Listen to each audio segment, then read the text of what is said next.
presence, His glory, His tangible presence that's in this place. Oh, we sing about your love, we sing about your praise. So, yeah, can we all stand up and let's worship God. So,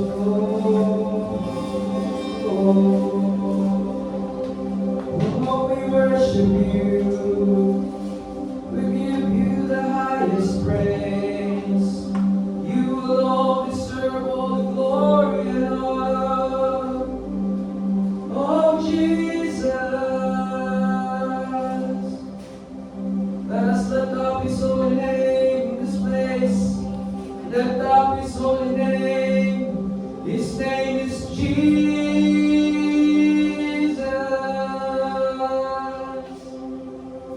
Nothing is impossible. Nothing is impossible. Oh, we praise you, God. We praise you. For nothing is impossible with you, oh God. Come, let's worship the Lord in this place. Come, feel His presence. Come, fill us with your knowledge. Fill us with your glory. Fill us with your presence. Come move in this place.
you've been.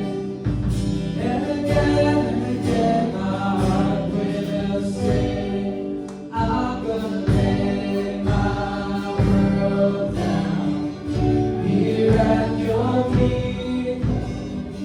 Look to the heavens for all I need. I'm gonna sing my heart out. Praise on repeat to the God who's never given up on me. You're the God who's never given up on me. Jesus, you're the God who's never given up on me. Thank you, God, for your grace. Grace upon grace. Grace upon grace, morning by morning, day after day will I sing. Grace upon grace, God be exalted over and over again. Grace upon grace, morning by morning, day after day will I sing. Grace upon grace, God be exalted over and over again. Grace upon grace, morning by morning, day after day will I sing. Grace upon grace, God be exalted over and over again. I'm gonna lay my world down here at your feet. Look to the heavens for all I need.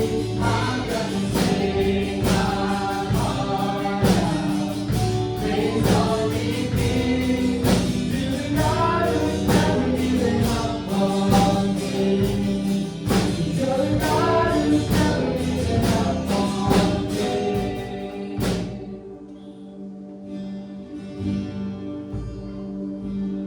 I'm gonna lay my world down here at your feet. Look to the heavens for all I need. I'm gonna sing my heart out. Praise on repeat to the God who's never given up on me. You're the God who's never given up on me.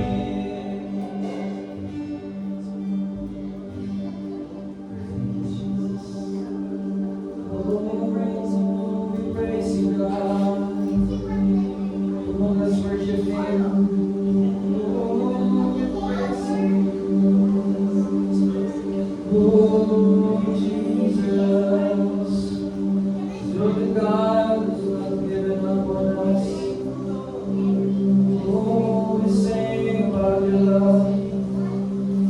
Sing about your name.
sing about His love. Sing about His love for you. Jesus loves me. This I know. Jesus loves me. Yes, I know. Jesus loves me. Yes, I know. Sing about His love. Jesus loves me. Yes, I know. Sing one more time. Jesus loves me. Jesus loves me. Yes, I know. Sing to your Father. Jesus loves me. Yes, I know. Jesus loves me. Yes, I know. Jesus loves me. Yes, I know. Jesus loves me. Yes, I know. Jesus loves me. Yes, I know. Jesus loves me. Yes, I know. Jesus loves me. Yes, I know. Thank you, Jesus, for your love. Lord, we receive your love today. We receive your unfailing love, your love unconditional. We receive your love and we receive your grace.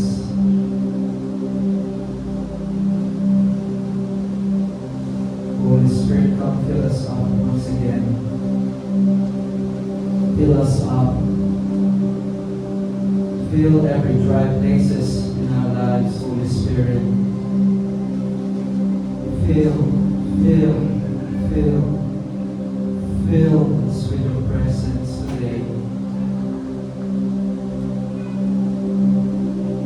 Every dry and weary land be refreshed by His anointing.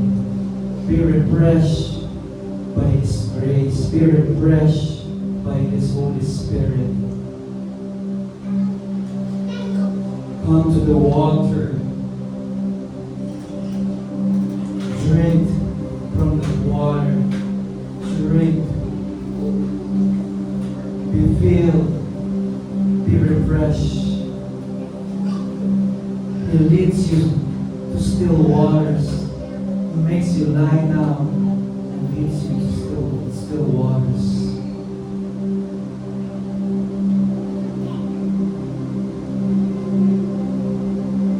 Jesus, have your way in this place.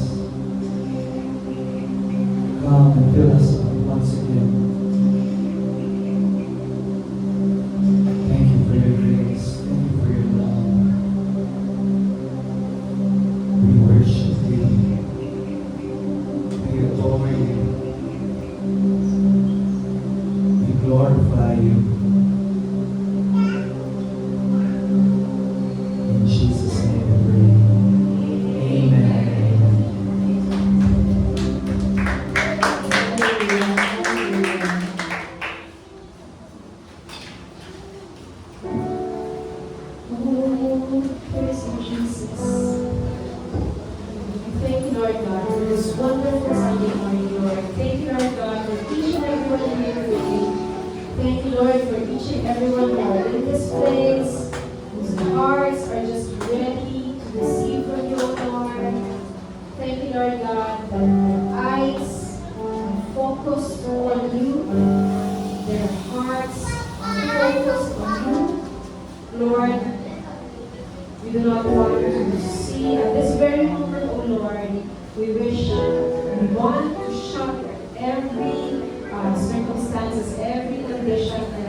on you, O Lord.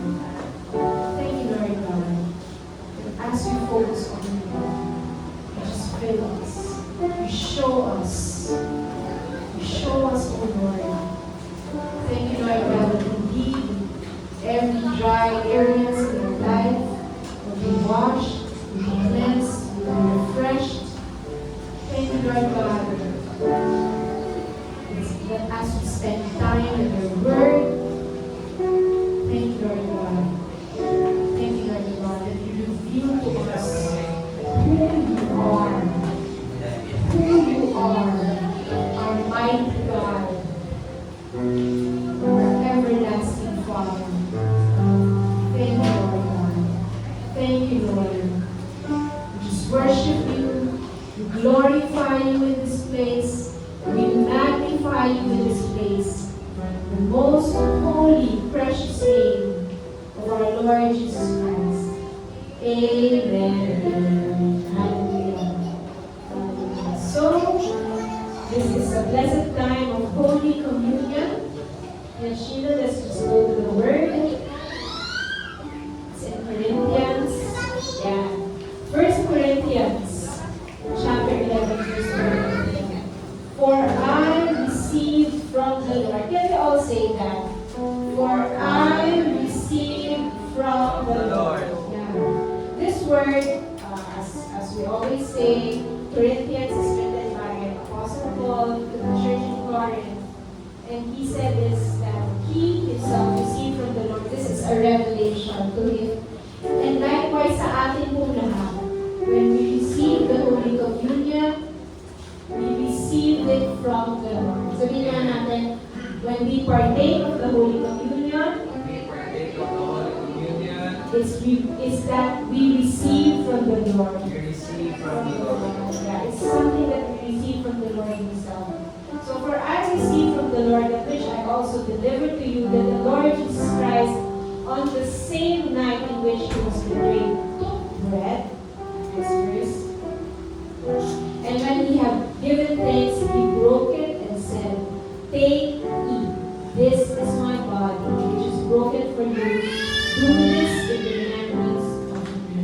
So whenever we partake of the Holy Communion, whenever we partake of the bread, we remember that this is the body of our Lord Jesus Christ, broken for us. And we do the Holy Communion not because of a ritual, not because of just something that we need to do, but we partake of the Holy Communion because we remember Jesus Christ Himself. This is such a holy thing that we do. This is such a holy partaking that we do.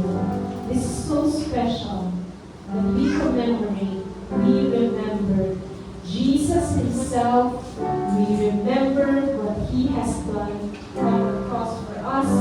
We remember that His body was broken for us, so that today we can boldly say that by His stripes I am healed. Amen. Next verse. Next verse. Verse 25.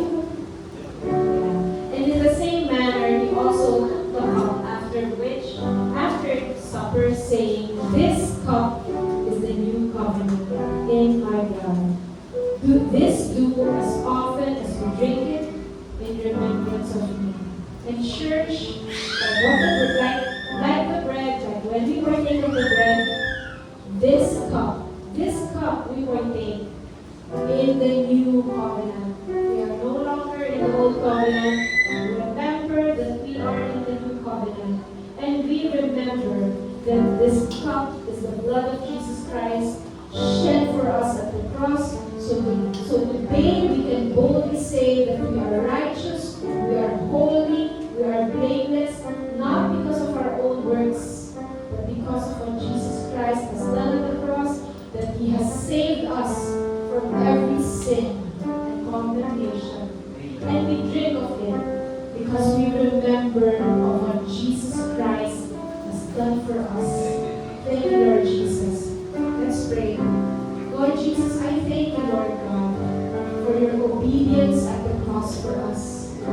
Your obedience because of your great love for us, that you obediently followed our Abba and Daddy God, that you willingly offered and laid down your life for us, that you willingly gave yourself for the cross for us, that you willingly gave yourself, your body, to be broken, so that today we can say in faith that by your stripes, whatever condition, whatever sickness or disease that we may be experiencing right now, we can boldly say that by your stripes, O Lord Jesus Christ, we are healed.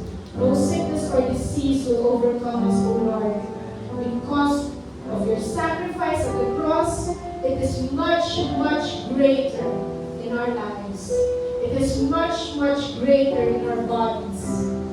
Thank you, Lord God, for what you have done at the cross, that we can partake, we can benefit, O Lord. Thank you, Lord, that by your stripes, we are healed.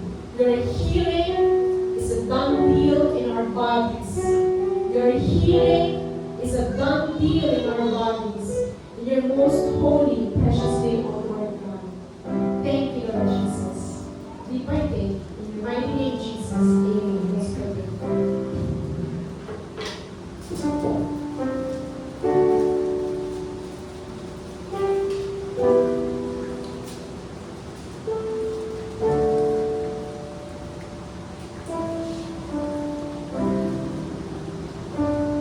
Lord Jesus, we partake of the cup, remembering that your blood was shed for us at the cross. Again, your great obedience, your great love for us.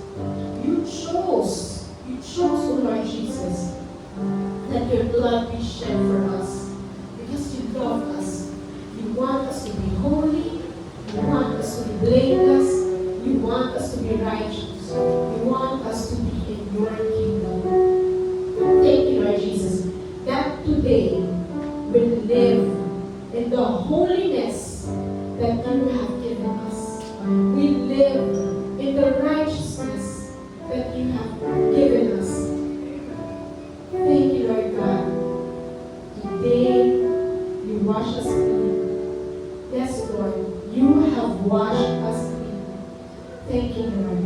And we live in that holy life that you have given us. Not by our own works, but Lord, in the grace that you have given us. By faith in your grace, O Lord Jesus Christ. Thank you, Lord. We receive your gift of righteousness through your sacrifice, O Lord Jesus Christ. Thank you, Lord.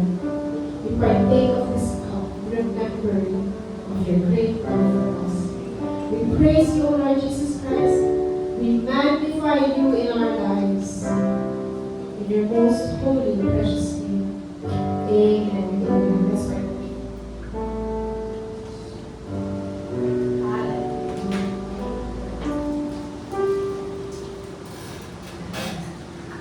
Praise God. So let's go to the next part of our worship, which is also in Corinthians, tithes and offerings. Yeah. So in 2 Corinthians 9:7, you can read from there. So let each one give as he purposes in his heart. Again, it's a revelation. Just like the Holy Communion is a revelation. Let each one give as he purposes in his heart, not grudgingly or out of necessity or of necessity. For God loves a cheerful giver. So we can see in the next verse why we can be a cheerful giver. How can we be a cheerful giver? Next verse. The next verse. In verse 8, it says there, verse 8,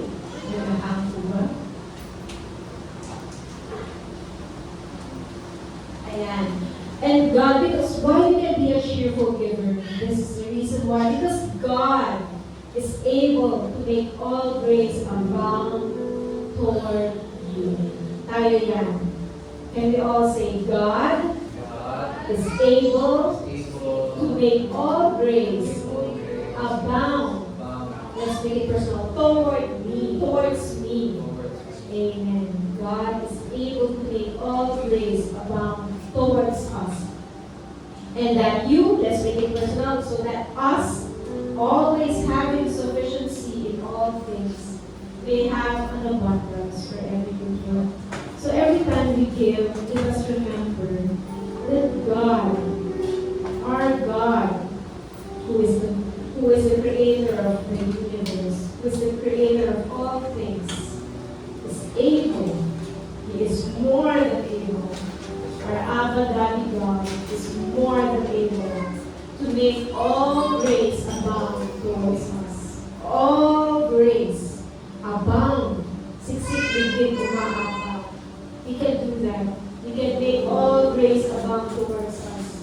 So that us today, as we give, we are always having all sufficiency in all things.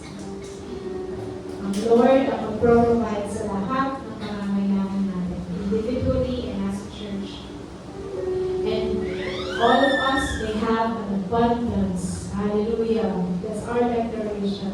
That all of us may have an abundance for every good work. Let's pray. Heavenly Father, I thank you, Lord God, of your graciousness, of your love, O Lord, that today as we give, we know, we are confident, we have faith that you are able, more than able, to make your grace, all grace, abound towards us, abound towards each and every person here in this place. Lord, your grace abounds super abundantly towards us. And Lord, we can boldly declare that we have all sufficiency in all things. Lord, we declare that we have abundance for every good work. Thank you, Lord God, that you are our Abba God. We know that you provide for us. We know that we can lean on you. We can depend on you, Lord. Thank you, Lord. Thank you, Lord. We pray for each and everyone who gives their tithes and offerings, O Lord. Thank you, Lord God, that you continue to bless each and every person here in Grace Life Fellowship. Thank you, Lord God, that you bless your family, O Lord. Thank you, Lord God. We offer to you, we give to you in praise our tithes and offerings. Thank you, Lord. We praise you, we glorify you, we magnify you. In the most holy, precious name of our Lord Jesus Christ. Amen and amen. You can give by dropping our basket, your envelopes over the basket over there, or you can give by GCash or BDO online. And July, okay, for announcements, I'll just make it quick. We previously announced that it may be the last Sunday today here at Room 201, but we will keep you posted. So let's all pray together as a church. We will keep you posted when will be our next, when will be and where will be our next venue. Okay, so praise God. So let us all be excited to receive God's word through Pastor Red.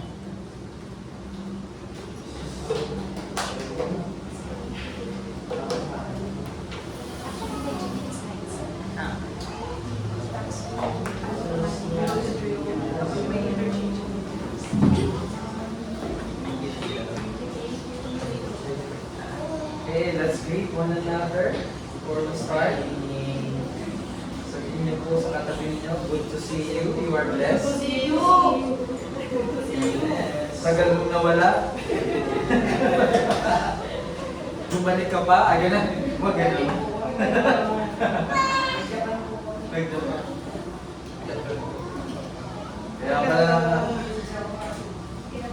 Kaya pala sabi ko na may sakuragi na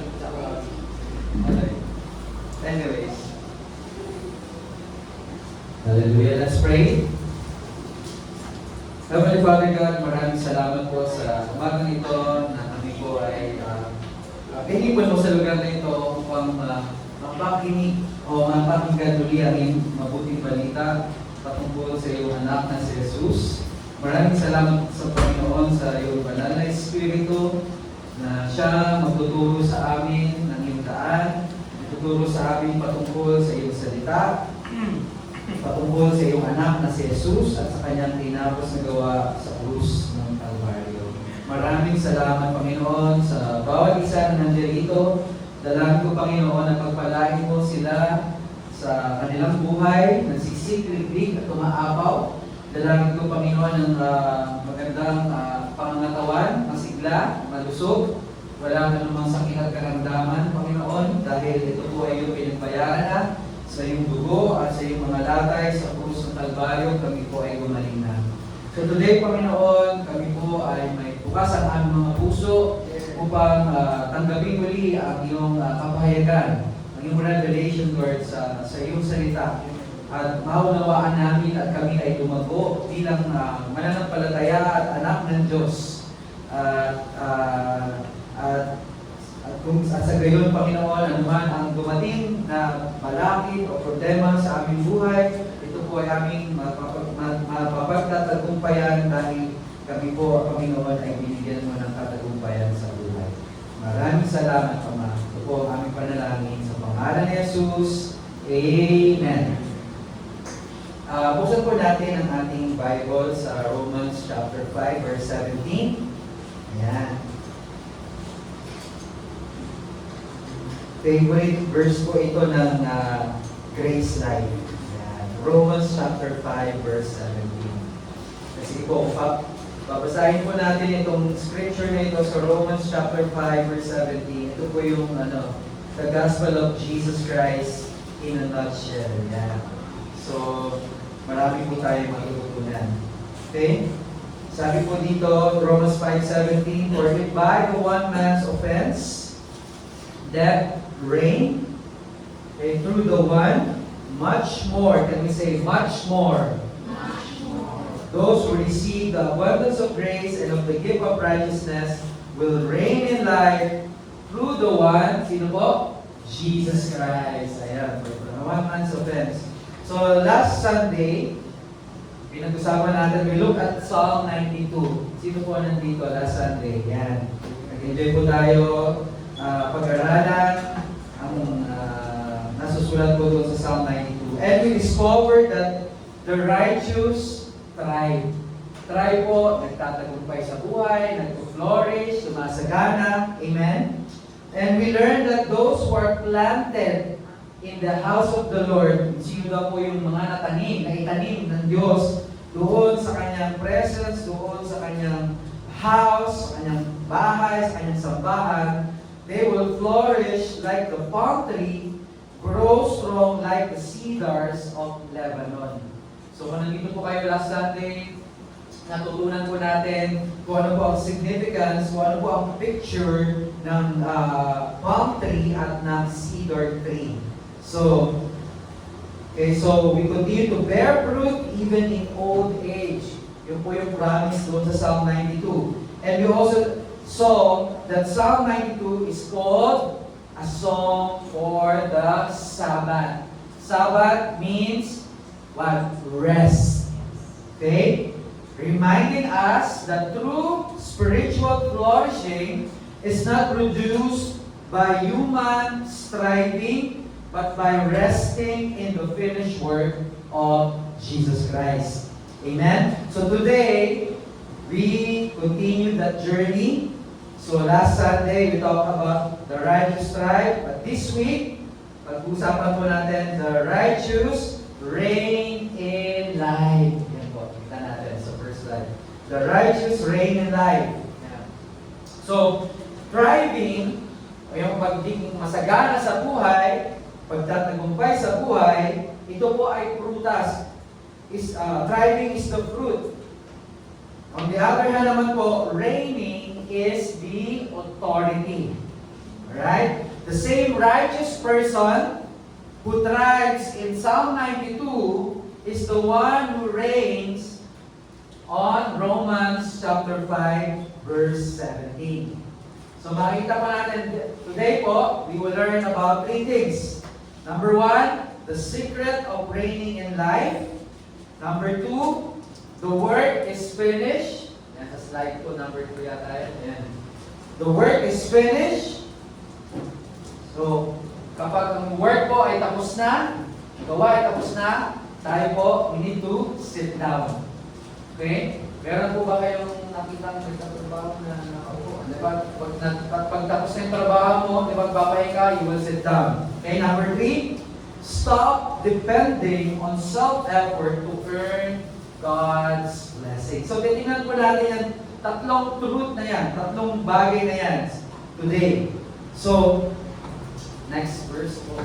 Next slide. So, this is yung question. Ito pa yung question. Yan.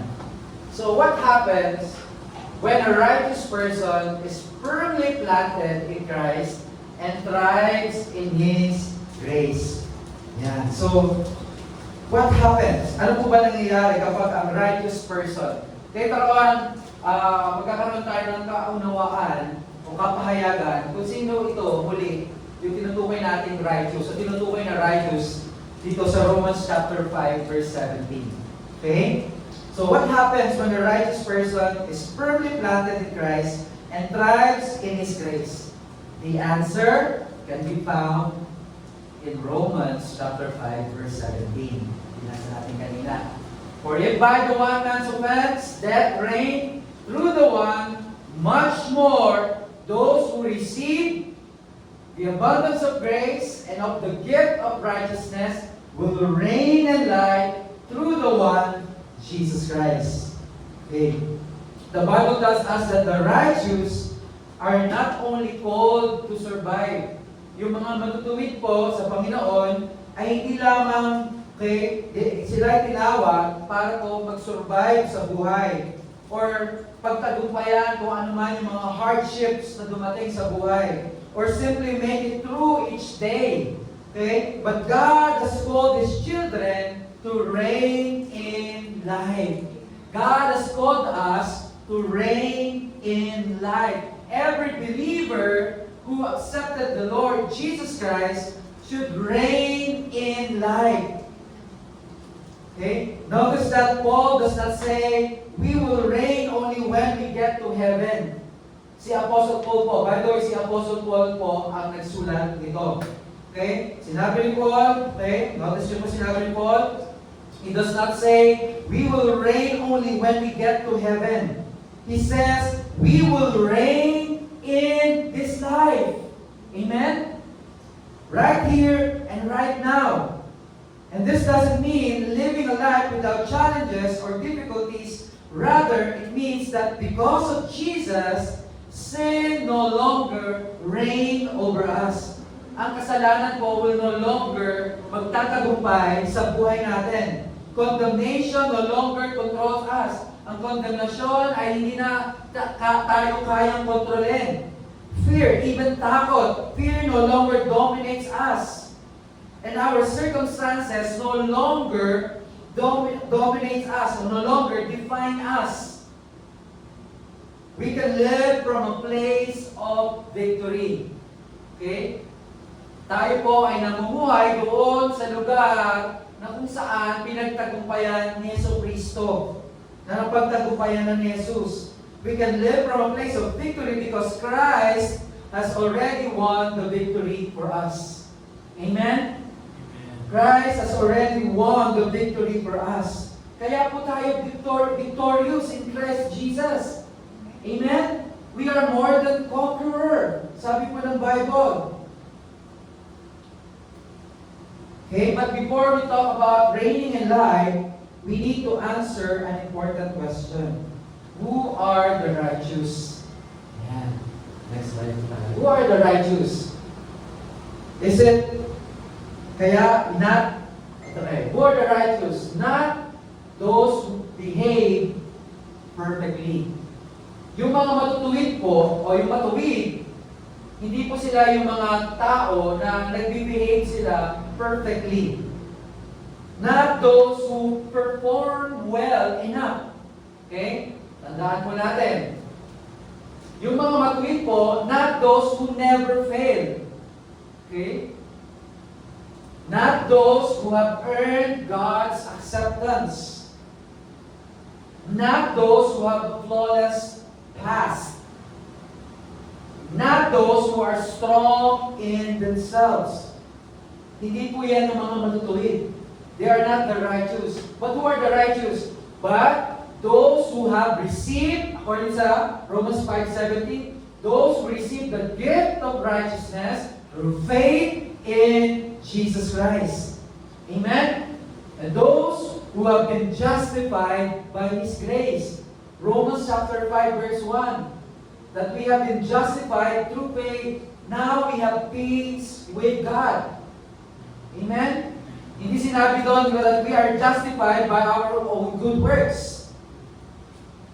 Hindi sinabi sa Romans chapter 5 that we are justified because you are handsome, because you are beautiful. But you are justified by what? By faith. Faith in whom?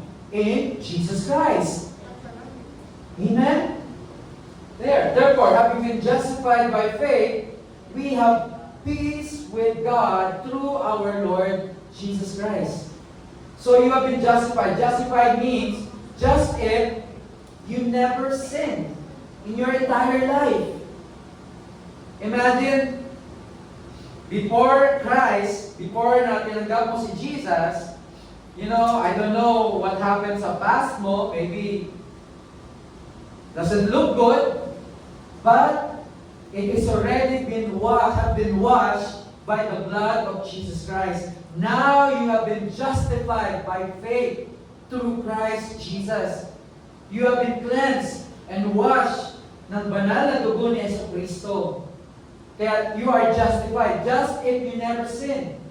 There's no trace of sin sa buhay mo. Amen? You are separated. You are set apart for God's purpose. You are holy and blameless. Amen? You have been justified. Balik po tayo dun sa who are the righteous, but yan. Those who have been made right with God because of Christ's finished work. You have been made right with God.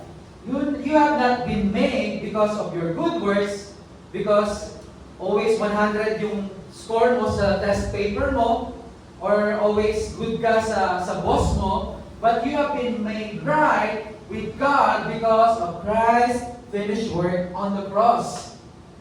Okay? Who are the righteous? But those who stand accepted, loved, and approved by the Father because they are in Christ. Let me encourage you, church. You are loved and accepted by the Father because of His Son, Jesus Christ. You are approved. You have been approved by the Father. If the world tells you, may criteria yung world para ikaw ay ma-approve, para ikaw ay ma-accept, para accepted ka sa society, accepted ka sa isang group, you need to have, kailangan mo maging approved sa kanila bago ka makapasok doon sa isang group or sa isang society. But let me tell you, because of Jesus Christ, you have been approved by the Father. You are loved and you are accepted in the Beloved. Next slide po tayo, Brother Carlo. Thank you so much. This is the scripture. Ayan. Yung verse, Pastor. Romans chapter 5, verse 17. For if by the one man's offense death reigned through the one, much more those who receive the abundance of grace and of the gift of righteousness will reign in life through the one, Jesus Christ. So paulit-ulit natin po ito. Ganun po yung way po ng pagtuturo. Even sa school, di ba, manonotice mo, yung teacher mo, bakit paulit-ulit na lang sinasabi ni teacher? Para maunawaan natin. And ganun din po sa pag-aaral ng salita ng Diyos. When we study the Bible, when we study about the Word of God, it is good that, lagi po natin ito nababasa at nare-remind sa atin. Hindi lamang para mag-familiarize tayo. Yes, it's good na ma-familiarize natin, maging familiar tayo sa Word, but every time natin binabasa ito, the Holy Spirit will always give us revelation. Inibigyan tayo ng kapahayagan, bagong kapahayagan. Amen? Kaya hindi lang siya parang cliche or, na parang alam ko lang itong scripture na ito. But every time we read the Bible, every time we read the Word of God, may bagong revelation tayo natatanggap from the Holy Spirit, sa banal na Espiritu. Okay. Romans chapter 5, verse 21 to 26. But now the righteousness of God, apart from the law, is revealed, being witnessed by the law and the prophets. Even the righteousness of God through faith in Jesus Christ. So the righteousness of God, okay, the gift of righteousness can be received through faith in Jesus Christ. To all and on all who believe. How many believers in this place po? For there is no difference. Okay, verse 23, for all have sinned and fall short of the glory of God. Being justified freely by His grace through the redemption that is in Christ Jesus. We have been justified freely by His grace. What is grace? Unearned, undeserved, unmerited favor of God. O sa Tagalog po, you can say, sabihin nila, grasya or kagandahang loob ng Diyos or biyaya ng Diyos. So tayo po ay na-justified because of the grace of God through the redemption that is in Christ Jesus. Verse 25, whom God set forth as a propitiation by His blood through faith to demonstrate His righteousness, because in His forbearance God had passed over the sins that were previously committed. Verse 26, to demonstrate at the present time His righteousness, that He might be just and the justifier of the one who was faith in Jesus. Amen? Next scripture po. 2 Corinthians chapter 5, verse 21. Another powerful verse po in the Bible. For He made Him. Sino po yung for He? That is God. For God made Him. Who's Him? Jesus. Who knew no sin. Jesus knew no sin. He did not sin. Okay? Who knew no sin to be sin for us, that we might become the righteousness of God in Him. Right? The righteousness of God in Him. For God made Him, Jesus. We know na hindi nagkasala si Jesus. Yes, si Jesus. Nakikisalamuha siya sa mga sinners. But it doesn't mean that He is a sinner. Okay, He is 100% man and 100% God, but He did not dwell into sin. He did not give in to His sin. Okay, He knew no sin. Okay, to be sin for us, that we might become the righteousness of God in Christ Jesus. Amen. So, next slide. Yeah. Those who see, yeah. So, maliwanag natin, who are the righteous? Those who have received the gift of righteousness. So, kita po natin. Yeah. The gift of righteousness. Again, righteousness is not earned through human effort. It is a gift received by faith. Okay? Remember that. In Jesus, by faith in Jesus Christ, through His sacrifice, believers are made right with God and positioned to reign in life. That is the gift of righteousness.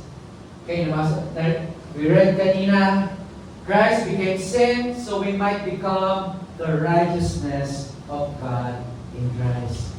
Romans 5:19, by one man's obedience, many are made righteous. Yung one man's obedience, capital N, si Jesus po. Because of the obedience, because dahil sa disobedience ni Adam, many made nagkasala, nagkaroon ng kasalanan, but through one man's obedience, many are made righteous. Romans chapter 3 verse 22, righteousness is given through faith in Jesus Christ to all who believe. Do you believe, church? You are the righteousness of God in Christ Jesus because you believe. This righteousness is a divine gift, not a reward for performance. It empowers believers to reign in life through grace. Amen? Hallelujah.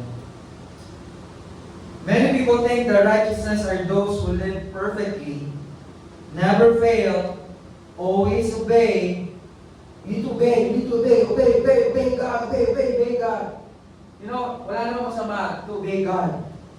You know, but if you're going to obey God and then dadagdagan pa ng mga certain rules, okay, parang ano na yun, parang bumalik ka na sa religion. Your obedience, okay, to God should not be na-enforce ka ng religion o yung mga certain laws na binibigay sa'yo. But your obedience is the fruit of His grace sa buhay nyo. Buhay natin. Okay? Never fail, always obey, or somehow earn God's approval through their own goodness.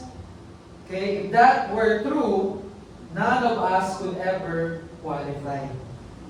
But the good news of the gospel is that righteousness is not a reward for good behavior. It is a gift received by faith in Jesus Christ. So you and I are righteous today, not because we have done everything right, but because Jesus did everything right on our behalf. At the cross, He took our sins, He gave us His righteousness, He bore our condemnation so that we could receive His acceptance. He carried our curse so that we could inherit His blessing. He carried our sickness and disease. By His stripes, we were healed. So we do not reign because of what we have done for God, but we reign because of what Jesus has already done for us. Amen? Nagtatagumpay tayo sa buhay. Pinagtatagumpayan natin anumang mga circumstances na dumating sa buhay natin. Not because what we have done for God, but what Jesus has done for us. Yan po, in Romans chapter 5:17, hindi sinabi doon that those who achieve righteousness will reign in life. It says those who receive the abundance of grace and the gift of righteousness will reign in life through the one, Jesus Christ. Amen? Wala po ito sa slide. Let's go to Philippians chapter 3 verse 9.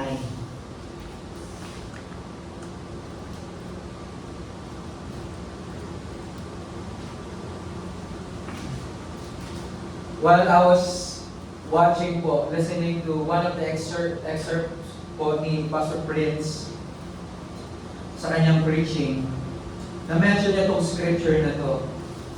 And sabi ko, mineditate ko siya yesterday. Sabi ko, this is a powerful scripture. Ang sinulat ni Apostle Paul sa Philippi Church. And be found in Him, not having my own righteousness. Si Apostle Paul po dito, ang nagsasalita, ang nagsulat nito. Which is from the law. So, na-recognize ni Apostle Paul that his righteousness, not according to his own righteousness, or not according from the law. The law was talking, the law that Apostle Paul talking here is the 10 Commandments. Okay? So, be found in Him, he was been found in Christ, not having his own righteousness, or which righteousness that is from the law, but that which is through faith in Christ. So, Apostle Paul recognized the righteousness that he received is not from the law. Alam naman po natin that Apostle Paul is very well, he's well known po pagdating sa law. Okay? Aral po si Apostle Paul. And sabi niya dito na yung righteousness niya, never niya nahanap ito by fulfilling the big 10, the law. But his righteousness, natanggap niya po ito, what? Through faith in Christ Jesus. The righteousness through faith in Christ. The righteousness which is from God by what? By faith. Tingnan po natin verse 10.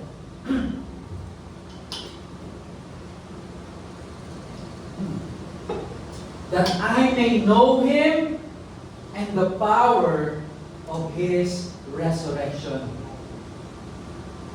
You know, the gift of righteousness. You know, a lot of believers, or some of the believers, you know, meron sila na, I want to know God. I want to know Him more. I want to know Him. I want to know His power. How God works in my life. But in yung context nito, in knowing Him, is that being established in the gift of His righteousness. When you are established, God's desire for us is to establish in His righteousness. And once you are established in His righteousness, that you may know Him and the power of His resurrection. Many believers today, some believers, you know, parang their job, I want to know the power of His resurrection. But the context here, yung power of His resurrection is being established by faith. Being established in the righteousness of God by faith. That you may know Him. The more you see that you are the righteousness of God in Christ, the more you will know Him, the more you will experience the power of His resurrection in your lives today. Amen? And the fellowship of His sufferings being conformed to His death. So good. Amen?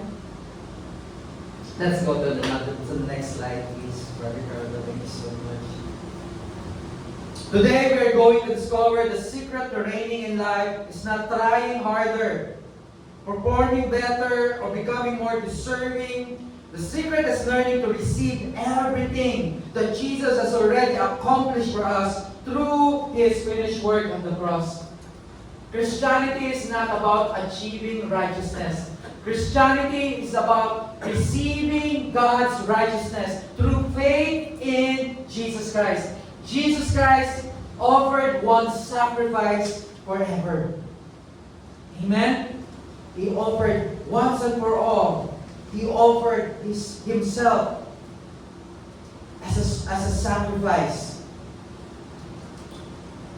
When we understand who we are in Christ and learn to live from what He has already provided, we will not merely survive in these lives. We will reign in life to the glory of God. Amen. Secret of reigning in life. The secret of reigning in life is receiving, according to Romans chapter 5, verse 17. Kanina. Diba? Binabalikan natin yung Romans chapter 5, verse 17. For if by the one man's offense many died, much more the grace of God and the gift of grace of the one man, Jesus Christ, abounded to many. For if by the one man's offense, verse 17, death reigned through the one, much more those who receive the abundance of grace and of the gift of righteousness will reign in life through the one, Jesus Christ. So Christianity is not about achieving righteousness. Christianity is about receiving righteousness. Adam brought condemnation because of his disobedience to God. But Jesus brought justification. Amen? Imagine a child who received, imagine niyo po ito, isang bata who received a generous inheritance from a loving father. The child did not work for it, or earn it, or prove themselves worthy. The child is simply receive it because the child belonged to the family. Look at the next slide po.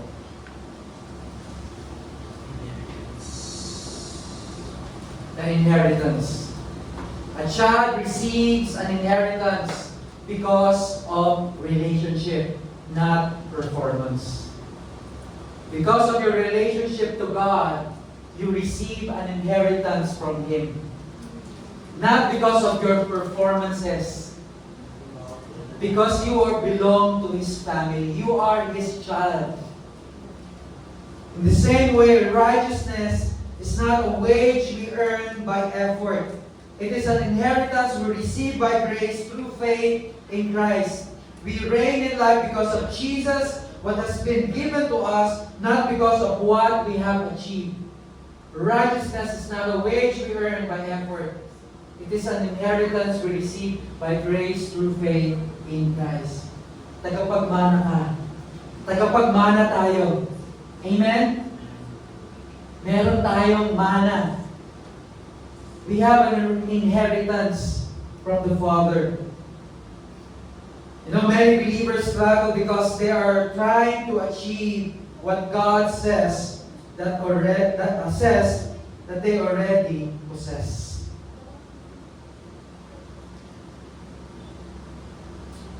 The work is finished.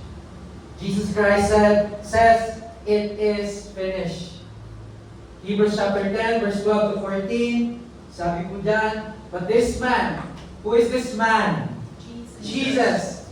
After He had offered one sacrifice for sins forever. Ilang beses po kailangan i-offer ni Jesus Christ sa kanyang sarili? Just one. He had offered one sacrifice for sins forever. Ibig sabihin, parang never na kailangan ulit-ulitin. Then after He offered Himself, sat down at the right hand of God. From that time, waiting till His enemies are made His footstool.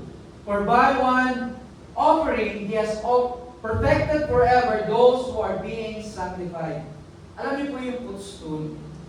Kung sa inyong bahay po, may living room kayo, may sofa kayo, meron kayong footstool na kung saan doon mo pinapahinga yung paa mo. Diba? If you've been walking the whole time, the whole day, pagdating mo ng bahay, umupo ka sa iyong sofa, okay? Tapos ilalapag mo yung iyong paa, footstool. So after Jesus Christ had offered Himself, He sat down at the right hand of the Father. Okay, from that time, waiting till His enemies are made His footstool. Okay? Imagine mo yung enemy. His footstool lang siya ni Jesus. For by one offering, He has perfected forever those who are being sanctified.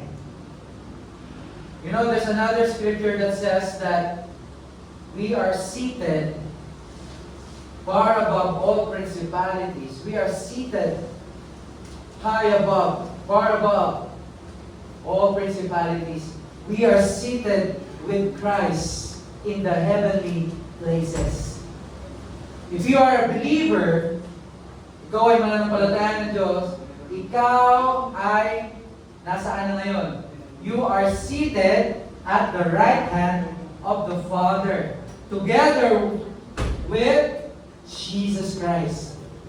So, if you are seated together with Jesus Christ, think about this, church, that the enemy is your footstool. Walang magagawa ang enemy, ang diablo, ang demonyo sa buhay mo. Because tinutugtungan mo lang siya ng iyong paa. Meron kang authority. Amen? You need to grasp that. Kailangan panghawakan po yan. That you have, as a child of God, you have an authority. You have an authority over your enemies. Amen? And God made your enemy as your footstool. Diyan ka lang. Huwag kang aalis. For by one offering He has perfected forever those who are being sanctified. Sino po yung mga na-sanctified dito ng Panginoon? We. Sanctified means set apart. Pwede po. Set apart.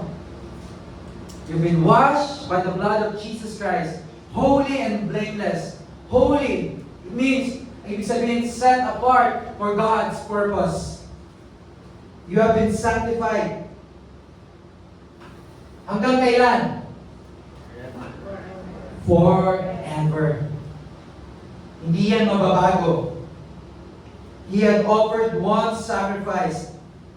Jesus offered one sacrifice for sins forever and then sat down at the right hand of God. When Jesus Christ sat down at the right hand of God, that is posture.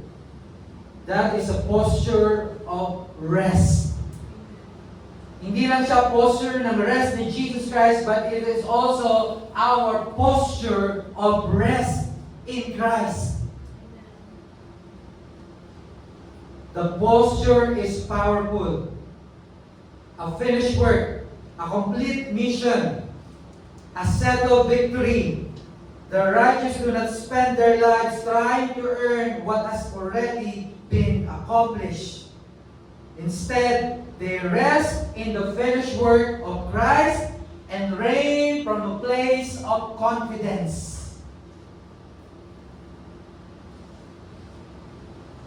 Yung single offering ni Jesus Christ has perfected us forever.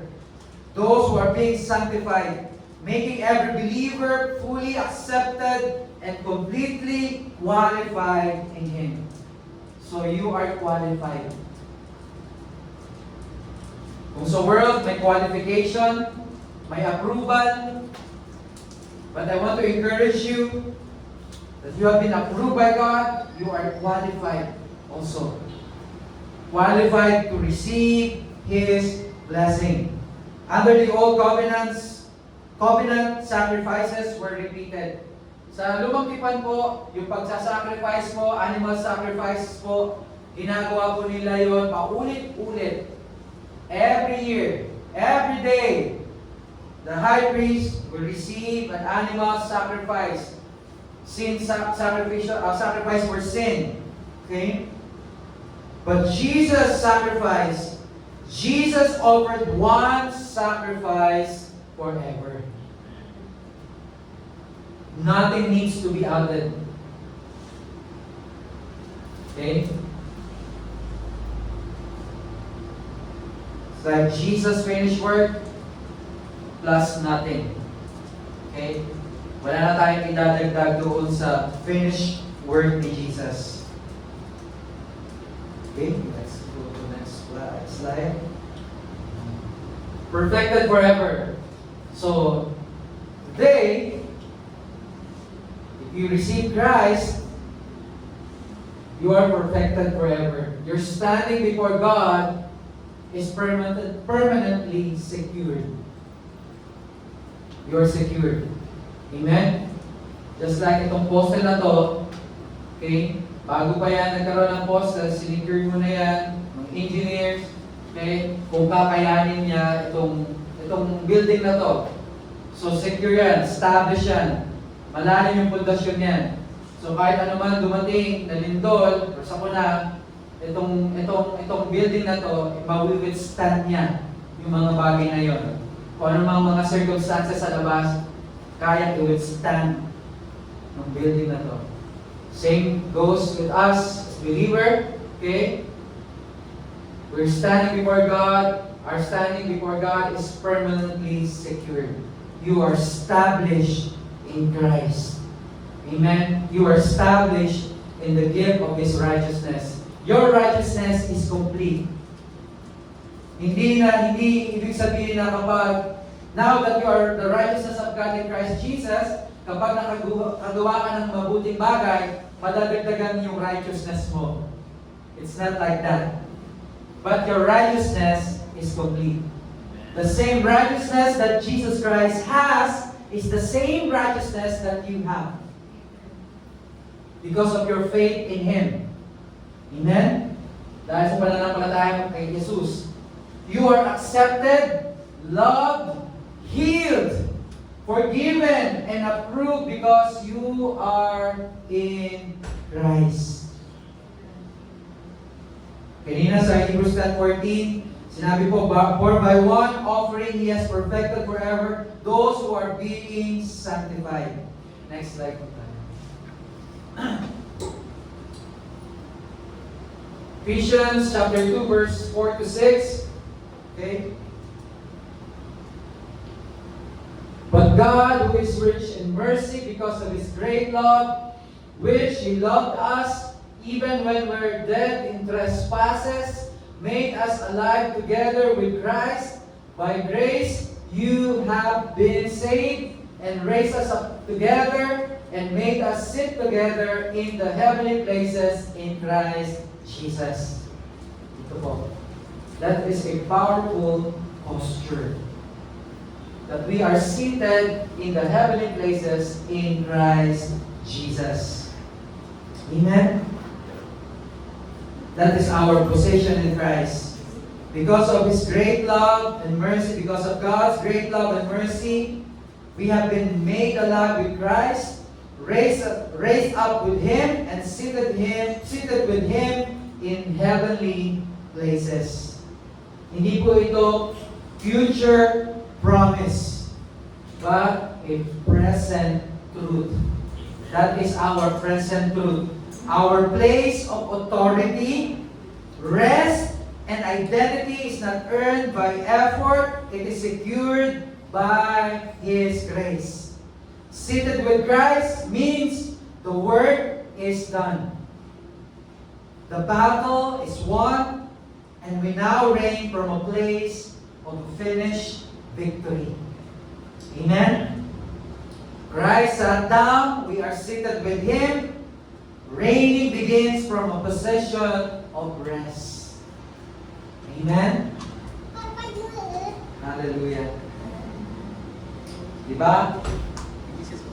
When you see a king reigns from the throne. He doesn't run around trying to earn the throne. Okay? But he is reigning, sitting at the throne. So we stop striving for acceptance. Stop striving for acceptance and begin to live from acceptance. Amen? So we're not striving trying to accept by God, but we are living from His acceptance. So next, we're in the last point. Yeah. So stop depending on your self-effort. Galatians chapter 3, 13 to 14. Sa Christian Standard Bible quote. Christ redeemed us from the curse of the law by becoming a curse for us, because it is written, cursed is everyone who is hanged on the tree. The purpose was that the blessing of Abraham would come to the Gentiles by Christ Jesus, so that we could receive the promised Spirit through faith. So, stop depending on your self-effort, but start to rest in Him and receive His blessing. Understand that you are blessed. You are already blessed. Blessing is not a reward for good behavior. Kung behave ka sa school, okay, meron ka, bibigyan ka ng star ni teacher. sa workplace naman, kapag you're doing good, of course, may promotion. Alright? But the blessing is an inheritance received through Christ.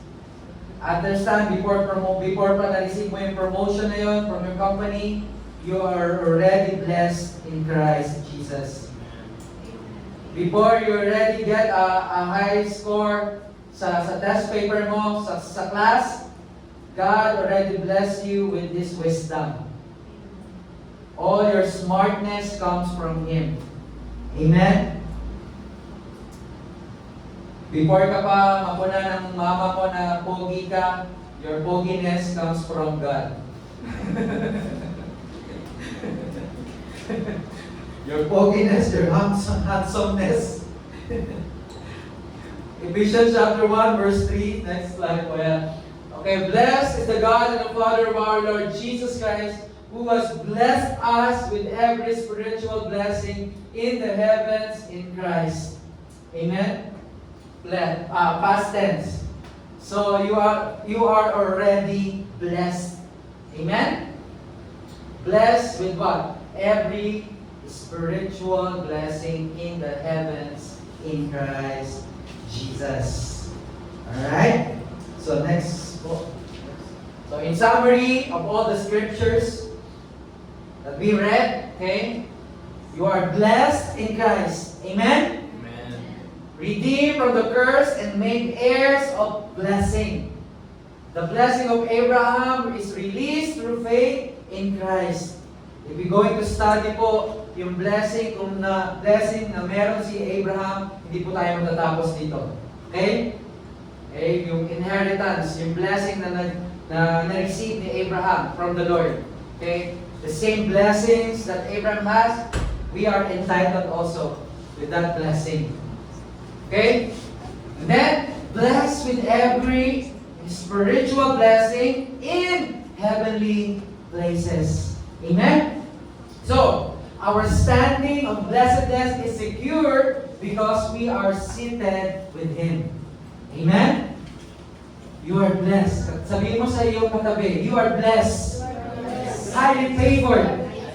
Deeply loved by the Father. That is our identity po. And our posture po is a posture of rest. Because Jesus Christ, after He offered Himself, once and for all, He sat down at the right hand of the Father. Okay? And the Bible says also that we have been raised up together with Christ and seated with Him in the heavenly places. So, our posture today is a posture of rest because Jesus Christ had gone throughout the heavens, amen, and He finished the work for us.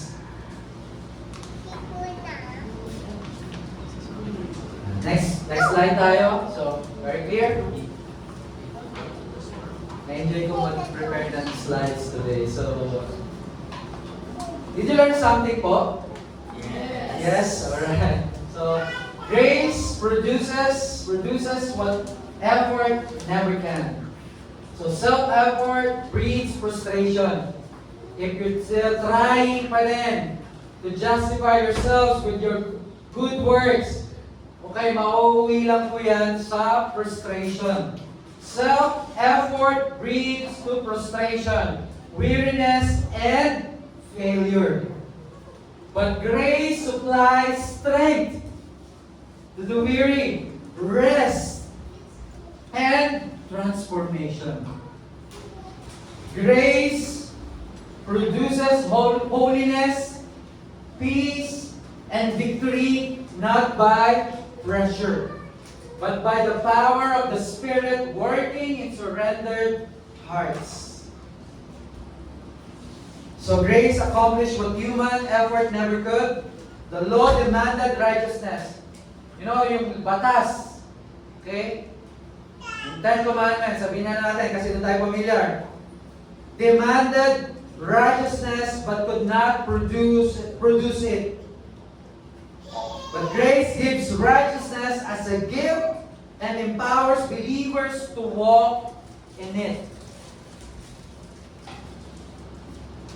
It is not by trying harder that we reign in life, but by trusting deeper in what Christ has already finished for us. The Christian life, yung buhay ng isang Kristiyano, ay masayang tunay. It's not, the Christian life is not do more. Do more. But a Christian life the Christian life is receive more. Receive more grace. Receive more of His finished work. Receive more of His love. It's not about do more, doing more for Him, but receive more from Him. Receive more of His grace. Receive more of His presence. Receive more of His love. Amen? Can we do that today, church? Can we receive more of His grace? Can we receive more of His presence? Can we receive more of His love today? Amen. That is the Christian. That is how the Christian lives. Namumuhay sa Kristiyano. Next slide. Tapos na tayo. Malapit na. Now, dana tayo sa mga 3 powerful truths. Practical. Let's go now sa practical applications. So, what do we learn today? That the righteous reign in life by walking in what Christ has already finished. So, these 4 practices help us to live from victory, not for victory. Number 1, and start each day declaring your identity in Christ. So today, we learn today about our identity. Natutunan natin ngayong araw na ito tungkol sa ating identity as a child of God, who we are as a child of God. Amen? Then replace self-effort with faith in His finished work. So stop striving. Okay? But instead, start acknowledging His finished work.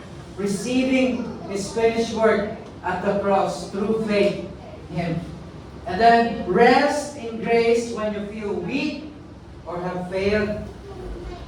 Then lastly, let His righteousness shape your relationships and your choices. Understand, who you are in Christ. We read a while ago in 2 Corinthians, for God made Him, Jesus Christ, who knew no sin, to be sin for us, that we might become the righteousness of God in Christ Jesus. Romans chapter 5 verse 17. Okay? Those who receive the gift of righteousness, the abundance of grace, and then the gift of His righteousness will reign in life through the one, Jesus Christ. Amen? Next slide. In conclusion, so the righteous reign in life is not earned by effort, achieved by discipline, or maintained by performance. Romans chapter 5 verse 17 says, those who receive the abundance of His grace and the gift of righteousness will reign in life through the one man, Jesus Christ. So we reign because Jesus finished the work. Jesus paid the price. Jesus gave His righteousness to us. You reign not by your performance, not by your consistency, not by your qualification, but you reign today because of this. Amen? Can we all stand up? We will all, magkakaroon po tayo ng, here in Grace Life, we believe in the power of confession. Okay? We believe in the power of declaration. Amen? Because as we speak today, there is power in our mouth. There's power in our words. The same word, God, how God created everything from the beginning. When He saw darkness, He said, let there be what? Light. And there was light. So when we speak today, okay, our hearts is a container of God's power, God's word. And we believe from our heart and declare it through our mouth.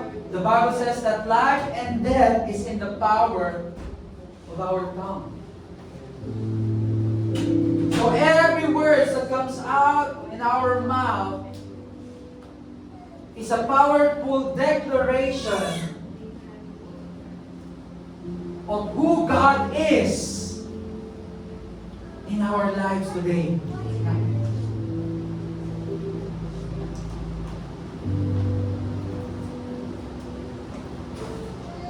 The Bible says that when 2 or 3 are gathered together, concerning anything, God is in their midst. And if you ask in faith, God will do it.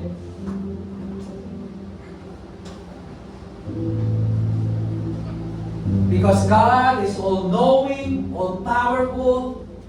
God is faithful. He is faithful sa kanyang mga promises. In fact, that every promises that He has for us, they are yes and amen. Through Christ Jesus. Every words that we declare in our mouth, it will shape our future. We know that God has already gone before. We don't know what the future holds for us, but we are confident today that God is holding our future, that we have a brighter future, that God has a purpose and has a plans for all of us. Not just as an individual, but as a church.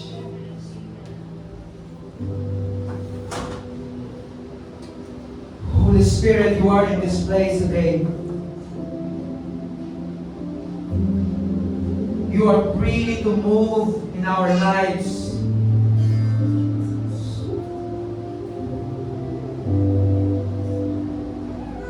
Church, let's pray in the Spirit right now. Sobra makashadara mandariyaste. Sobra mandariyandariyaste. Soriyandariyanadara mandariyaste. You are in this place right now. You are touching every heart. Thank you, Jesus. Thank you, Holy Spirit.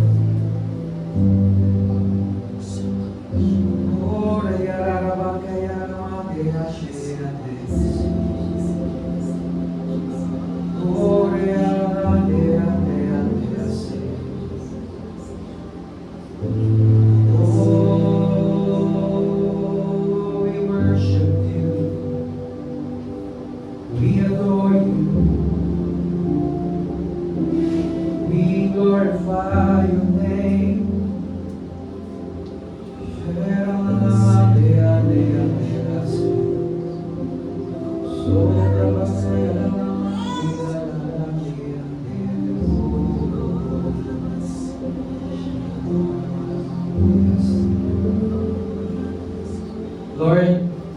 declare that you feel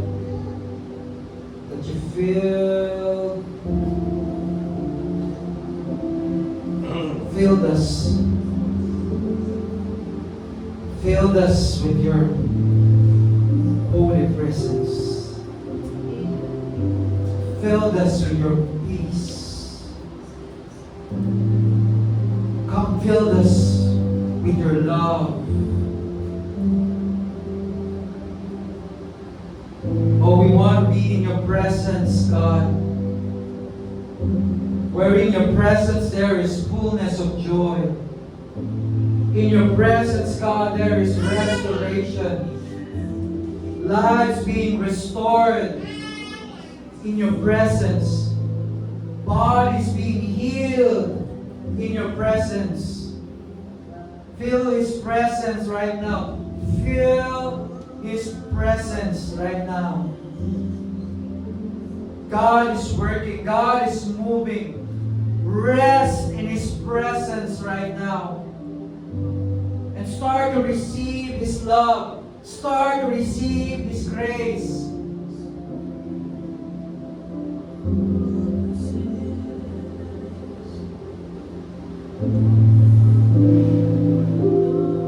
There's a time of refreshing right now. This is the time of refreshing. And there's no greater blessing than being with His presence today.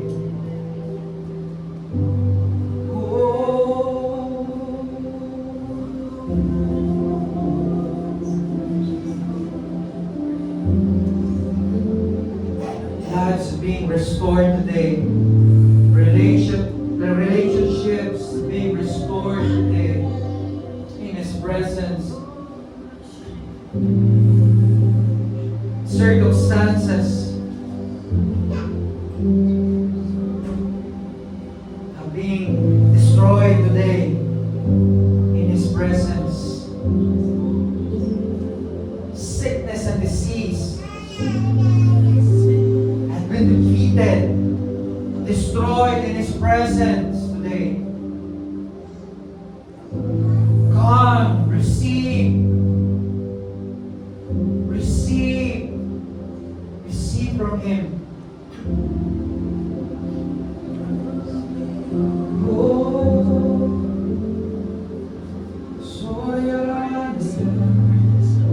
God is equipping you right now.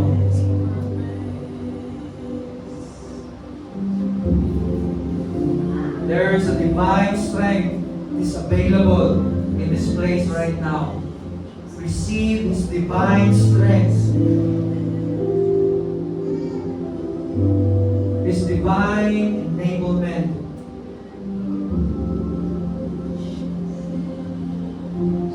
We're in an atmosphere right now where everything is made available to all of His children. Come partake. Do not be an spectator, but enter into His presence right now. Enjoy what the Lord has been offered to you.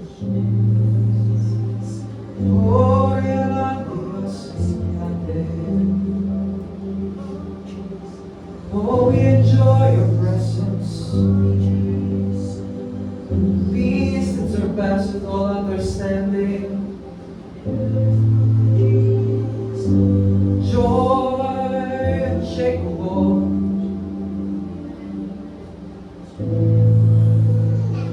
Thank you for your love, guys.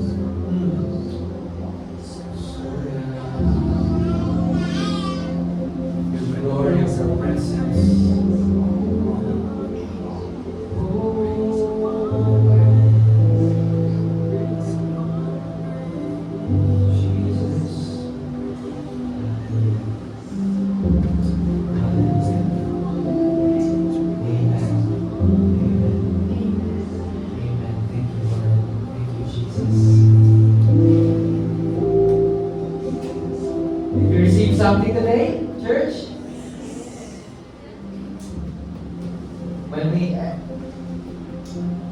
take note of this.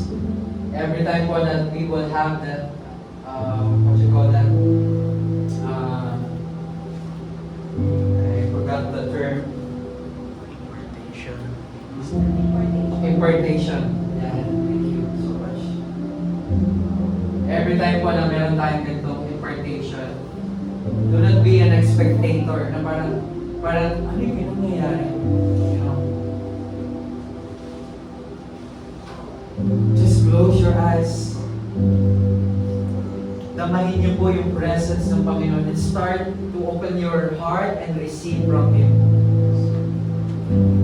Kasi ito po yung mga oras na kung saan tayo po ay kinakatagpo ng presensya ng Diyos. Tayo kinakatagpo ng Diyos, ng banal na Espiritu. Meron po siyang sinasabi sa atin personally. May mga instruction siya, may dina-download siya sa puso natin. And that is very important for us as a church, as a believer. Amen? So, expect pa tayo more na merong ganito, may ganito tayong experience sa church. Amen? Last time po, this is our closing declaration, or I will dismiss all of you. Sorry. Okay, sa mga malinaw po yung mata.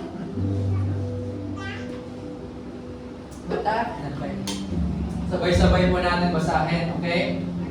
Okay, 1, 2, 3. I am the righteousness of God in Christ. I do not work to become righteous. I have received His righteousness by grace. Through Jesus, I reign in life over sin, fear, sickness, lack, and every opposing power. I am forgiven, perfected forever, and seated with Christ in heavenly places. My old self-dependent striving is finished. His grace now produces in me what my effort never could. I declare that I am blessed, holy, and fully equipped to walk in victory. This is my identity, my position, and my inheritance in Christ. Hallelujah! Palakpakan natin si Lord!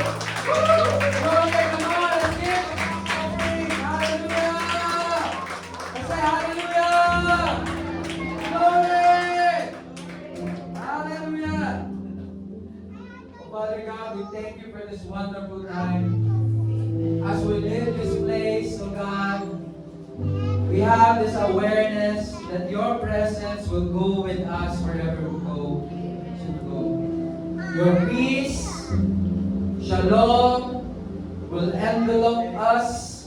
Your love will embrace us all throughout this week. The Holy Spirit will remind us that we are the righteousness of God in Christ Jesus. And we are victorious. We are victorious, church. We are victorious. We are more than conquerors through Christ. Hallelujah. And His grace and His mercy will follow us all the days of our lives. We are blessed, highly favored, healed and whole, and deeply loved by the Father. In Jesus' name. Amen and amen. See you again on Sunday. His grace is our life. We love you. We pray for you. Keep your eyes on Jesus Christ. Amen.